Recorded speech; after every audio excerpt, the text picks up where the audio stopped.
anak-anak, Assalamualaikum. Berjumpa lagi dengan Bu Indah. Bagaimana kabar kalian? Semoga senantiasa dalam keadaan sehat ya. Dan Ibu harap kalian juga masih tetap semangat, walaupun pembelajaran masih dilakukan dari rumah. Nah, di pertemuan kali ini kita akan mempelajari tentang teks eksposisi. Sebelum pelajaran dimulai, alangkah lebih baiknya kita berdoa dulu ya. Berdoa menurut agama dan kepercayaan masing-masing dimulai.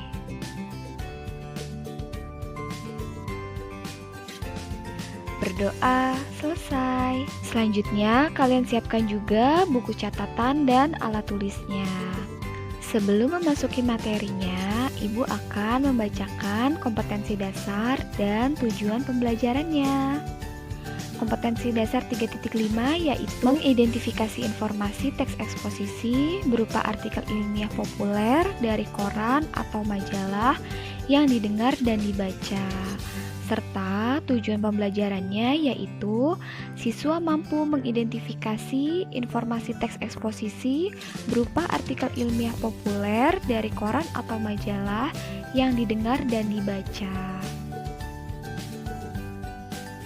Sebelumnya, kalian tahu nggak sih teks eksposisi itu apa? Teks eksposisi yaitu teks yang memuat penilaian, dorongan, atau ajakan tertentu kepada khalayak. Nah, agar lebih jelasnya, yuk kita lihat ciri-ciri dari teks eksposisi. Ada 4 ciri-ciri teks eksposisi. Yang pertama, teks eksposisi itu memuat penilaian, dorongan, serta ajakan. Nah, bentuk teks eksposisi biasanya di dalam media massa bisa berupa esai, tajuk rencana, maupun tanggapan kritis. Yang kedua, teks eksposisi berisikan informasi. Ciri yang ketiga, memuat fakta dan gagasan sebagai penguat informasi. Fungsi fakta di dalam teks eksposisi yaitu untuk memperkuat pendapat kita agar khalayak atau pembaca percaya dengan pendapat yang kita sampaikan. Dan ciri yang terakhir disampaikan dengan bahasa baku, bahasa yang lugas, serta mudah dipahami. Selanjutnya, unsur-unsur teks eksposisi. Ada 2 unsur yang terdapat di dalam teks eksposisi. Yang pertama yaitu gagasan. Nah, gagasan ini biasa disebut dengan ide atau pendapat atau opini yang berisikan pernyataan seperti komentar, penilaian, saran, maupun bujukan. Ciri-ciri opini sendiri yaitu biasanya berupa harapan, sesuatunya juga belum terjadi, masih rencana, kemudian terdapat kata akan, seharusnya, jika, sebaiknya, atau kata-kata yang memang belum bisa dipastikan. Perhatikan contoh berikut. Jika pemerintah tidak cepat bertindak dalam 10 tahun mendatang, hutan Sumatera akan musnah dan diikuti oleh musnahnya hutan Kalimantan. Nah, contoh tersebut termasuk ke dalam gagasan karena terdapat kata jika dan akan. Lalu di contoh tersebut juga belum bisa dipastikan bahwa hutan Sumatera akan benar-benar musnah karena kalimat tersebut masih masuk ke dalam opini atau pendapat pribadi. Unsur yang kedua yaitu fakta. Nah, fakta di sini yaitu sesuatu yang benar-benar ada atau sudah terjadi. Biasanya fakta juga bisa dapat dibuktikan berdasarkan kenyataan yang ada. Biasanya di dalam fakta juga terdapat data dan angka sebagai bukti konkret yang nyata. Perhatikan contoh berikut ini.